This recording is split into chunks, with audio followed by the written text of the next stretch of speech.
안녕하세요. 소개받은 이화여대 김지연입니다. 네, 아까 구혜란 선생님께서 말씀하셨지만, 지금 코스다에서 오픈데이터 활성화 방안에 대한 연구 과제를 진행을 하고 있고, 거기에서 수행한 설문조사를 중심으로 해서 말씀을 드리도록 하겠습니다. 그래서 사회과학 분야의 연구자들의 연구 데이터 공유와 재이용에 관한 선행 연구를 일부 말씀드리고요. 그 다음에 인식조사에 대한 연구 결과와 시사점을 말씀드리겠습니다. 네, 사회과학 분야 이제 연구 데이터 공유의 필요성은 앞서 이제 발표에서 다 말씀을 하셨고요. 여러 이제 재현성이라든지 교육 목적의 활용이라든지 이런 것들이 있고, 또 사회과학 분야에서도 과학기술 분야와 유사하게 지금 연구비 지원기관이나 학술지에서 데이터 공유를 또 촉진하는 그런 정책을 수행을 하고 있습니다. 그래서 연구자들에게 이제 그런 부분들이 또 촉진 요인이 되고 있고요. 또 사회과학 분야의 연구 데이터 공유의 특징을 좀 살펴보면, 사회과학 데이터 자체가 대부분 휴먼 서브젝트, 인간 피험자를 대상으로 생산이 되고, 그렇기 때문에 어떻게 보면 또 질적인 데이터도 굉장히 많고 윤리적인 측면에 대한 우려가 좀 높다라는 그런 특징이 있고요. 또 연구자들의 어떤 개인적인 모티베이션뿐만 아니라 기관에서 얼마나 공유에 대한 지원을 하는지, 또 학문 분야의 어떤 문화, 그리고 데이터 리파지토리와 같은 어떤 인프라, 이런 것들이 다 영향을 주기 때문에 좀 전체적인 관점의 연구가 필요하다라는 그런 제안이 있습니다. 그리고 또 현행 연구를 살펴보면 연구자들이 데이터 공유의 중요성은 인식을 하고 있지만 실제 공유하는 경우는 굉장히 드물다라는 것도 나타나고 있고요.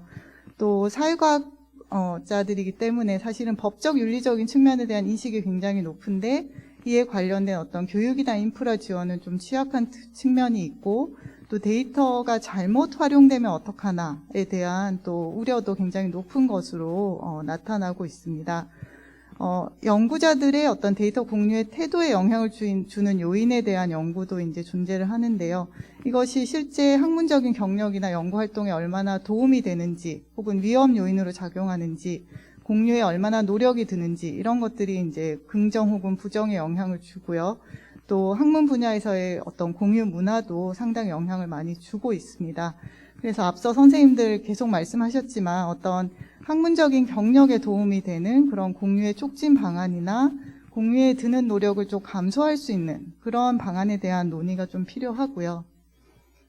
또 하나 이제 중요한 어떤 행위 중에 하나가 이 데이터의 재이용인데, 전통적으로 사회과학 분야 연구자들은 2차 분석을 많이 수행해 왔기 때문에 이 재이용에는 상당히 익숙하고, 또 많은 연구자들이 어떤 시간의 흐름에 따른 이제 대량의 축적된 데이터를 연구에 활용을 하고 있기 때문에 재이용에 대한 요구라든지 필요성이 이제 높은 편입니다. 그래서 재이용의 영향 요인 역시도 앞에 공유의 영향 요인과 좀 유사한데요. 이것이 얼마나 유용한지, 혹은 이것으로 인한 어떤 우려라든지 학문 분야에서의 규범이라든지 이런 것들이 다 영향을 주고 있습니다. 또한 데이터 리포지터리가 존재하는지의 여부, 이것도 어떻게 보면 재이용 태도에 좀 긍정적인 영향을 주는 것으로 나타나 있고요. 또 사회과학 연구자들의 재이용 만족에 영향을 주는 요인도 데이터가 얼마나 완전한지, 얼마나 접근 가능한지, 또 조작의 용이성이라든지 신뢰성, 또한 데이터가 얼마만큼의 상세한 설명을 제공하는가, 이것도 이제 중요한 요인인 것으로 나타나 있고요. 국내에서 좀 유일하게 데이터 재이용, 사회과학 분야 데이터 재이용을 이제 조사한 연구에 따르면 이게 이제 코스다의 3개년의 데이터 재이용 문헌 중에 KCI 등재 논문의 저자 12명을 대상으로 이제 조사한 내용입니다. 여기서 보면 이제 사회과학 연구자들이 기관 단위의 데이터를 선호를 하고 있고, 영어로 기술된 데이터를 선호를 하고 있고, 원데이터도 중요하지만 배경 지식을 어떻게 좀 이해할 수 있게 하는 집계나 분석 자료에 대한 그런 요구도 상당히 있다라는 것을 알 수가 있습니다. 그래서 이제 이런 선행 연구가 사실상 좀 많이 존재를 하는 편이어서 저희가 이제 설문지를 개발을 할 때 이러한 선행 연구들을 좀 기반으로 했고요. 10여 명의 전문가 검토를 거쳐서 이제 문항을 이렇게 확정을 했습니다. 수집이나 생산 경험에 대한 것, 재이용에 대한 것, 공유에 대한 것, 그렇게 이제 구성을 하였고요. 배포와 이제 수집과 관련해서는 조사 대상을 2020년에 한국연구재단의 이제 사회과학 분야 등재 후보지나 등재지에 논문을 게재한 연구자로 해서 총 13,531명의 이메일을 수집해서 저희가 2만 원의 사례를 드렸어요. 근데 그게 상당히 만족스러웠는지 하루 만에 설문이 다 끝나게 되었습니다. 그래서 820명이 참여를 했고 유효 사례 전부 응답한 이제 건수가 701건이었는데 이 중에서 이제 24번, 29번까지 응답한 사례도 꽤 있어서 제가 이제 기술 통계 분석을 할 때는 이제 이 분들의 이제 응답도 포함을 해서 분석을 했습니다. 그래서 응답자 특성은 이제 701명이 답을 주셨고요. 남성의 비율이 좀 높은 것으로 나타났고, 연령대는 이제 30대와 40대 연구자들이 좀 많은 것으로 나타났습니다. 그리고 직위는 이제 보시는 바와 같이 교수님들이 많으셨고, 또 연구원이 그 다음을 차지하고 있었고요. 학생들도 좀 꽤 많은 것으로 이제 보이고요. 그리고 대학교에 소속된 분들이 이제 대다수인 것으로 그렇게 나타났습니다. 이건 이제 응답자 특성 중에서 학문 분야인데요. 굉장히 원래 이제 사회과학 분야 안에 굉장히 다양한 이제 학문 분야들이 존재를 하지만 이렇게 보시는 바와 같이 매우 다양한 그 학문 분야들이 존재를 하고 경영학, 교육학 쪽의 응답자들이 이제 좀 많은 편이었고 그 외에도 뭐 심리학, 사회학, 정치, 외교학 등등이 이제 존재를 하고요. 기타 안에서도 2명 이상 응답한 분야가 경찰학이라든지 도시계획이나 뭐 의료학 등등으로 나타났습니다. 네, 먼저 이제 생산 수집하는 데이터 유형에 대해서 이제 말씀을 드리겠는데요. 725명 중에 681명이 데이터를 수집 생산해 본 경험이 있다라고 응답을 했고, 이분들이 말씀한 이제 유형 중에는 설문 데이터와 이제 통계 데이터가 이제 많은 비율을 차지를 했는데요. 그 외에도 인터뷰 데이터나 기록이나 문서 같은 질적 데이터도 상당히 활용을 하고 있는 것으로 나타났습니다. 또 데이터가 유용할 것이라고 인식하는 기간이 이제 본인이 유용하게 쓸 것이라고 인식하는 기간은 연구 종료 후 3년이 가장 많았고요. 해당 연구에만 활용할 것이다도 이제 4분의 1 정도였고, 학문 분야에서 유용할 것이다라고 응답한 그 기간은 2, 3년, 그리고 4, 5년으로 이렇게 나타났습니다. 네, 데이터의 보관에 대해서는 모두 혹은 대부분 보관한다라는 비율이 가장 높았고, 대부분 PC나 USB나 하드 드라이브에 보관을 하고 클라우드를 활용한다 정도였고요. 사실 이제 리파지토리 같은 경우는 인프라가 이제 부족한 상황이기 때문에 그렇게 많은 응답수가 있지는 않았습니다. 이들 중에 한 26% 정도가 데이터를 분실한 경험이 있다라고 얘기를 하고 있어서 이런 보관이나 관리에 대한 어떤 교육이나 지원도 필요함을 알 수가 있고요. 재이용에 대한 그 응답을 살펴보면 한 73% 정도가 재이용의 경험이 있다라고 얘기를 하고 있고, 이것이 얼마나 필요한가에 대한 응답도 거의 이제 87% 정도가 매우 혹은 다소 필요하다라고 얘기를 하고 있어서 사회과학자들의 이제 데이터 재이용에 대한 필요성의 그 인식은 굉장히 높다라고 볼 수가 있겠습니다. 그리고 어떻게 수집했는가를 보면 이제 웹사이트라든지 그 기관의 웹사이트 아니면은 이제 논문이 게재된 학술지 DB를 중심으로 하고 있고요. 국내의 연구 데이터 아카이브도 좀 활용을 하고 있고 개인적인 연락도 일부 활용하고 있는 것으로 그렇게 나타났습니다.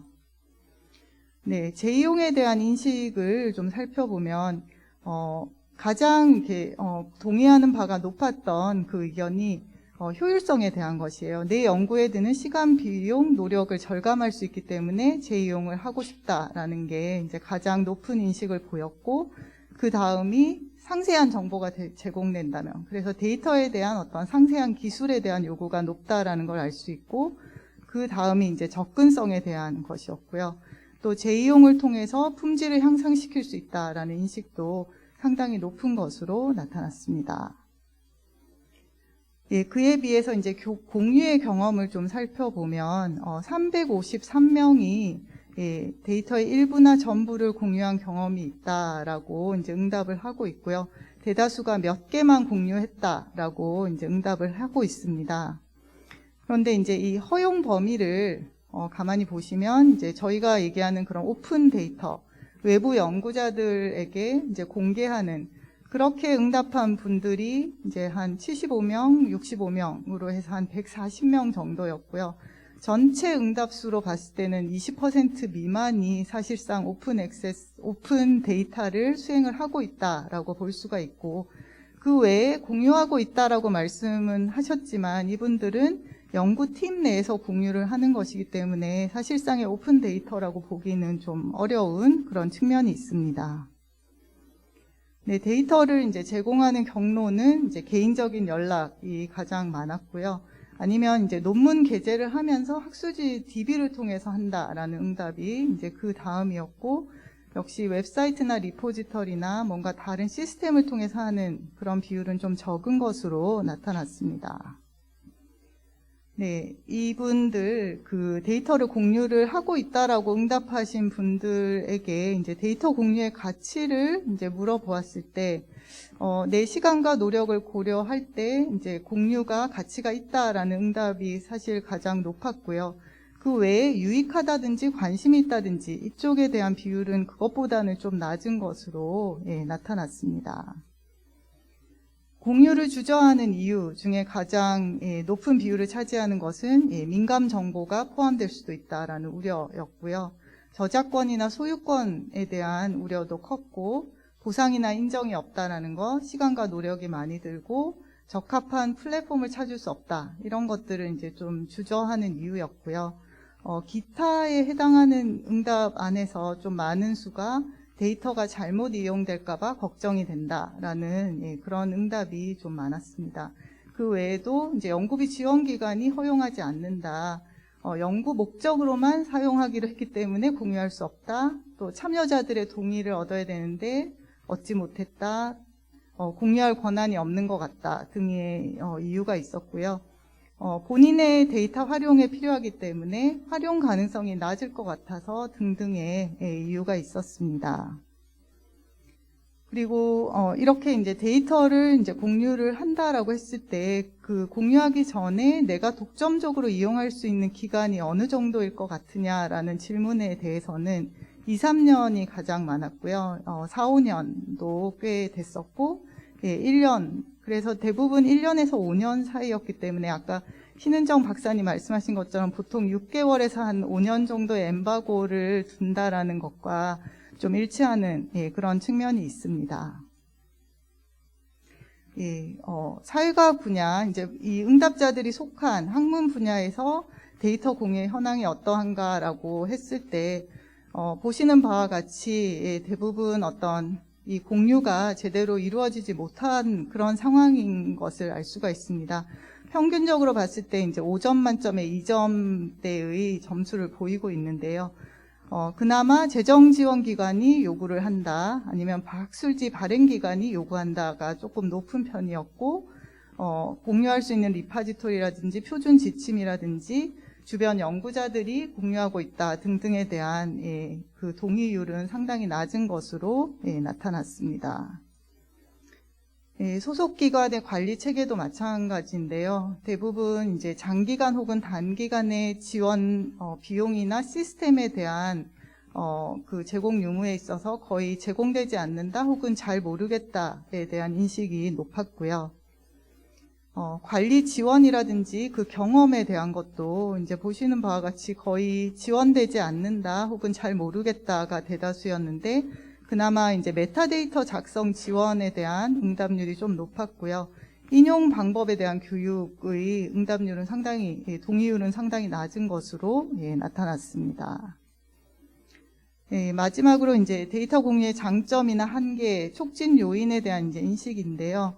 학문 분야에서 데이터 공유가 어떤 기여를 할 수 있는가, 약간 이타적인 관점에서의 공유의 장점인데, 학문의 발전이 촉진된다, 다른 연구자들 연구에 도움이 된다에 대해서는 상당히 많이 동의를 하시는데, 공공재이기 때문에 모두에게 공개되어야 된다, 이 부분에 있어서는 조금 낮은 동의율을 보이고 있습니다.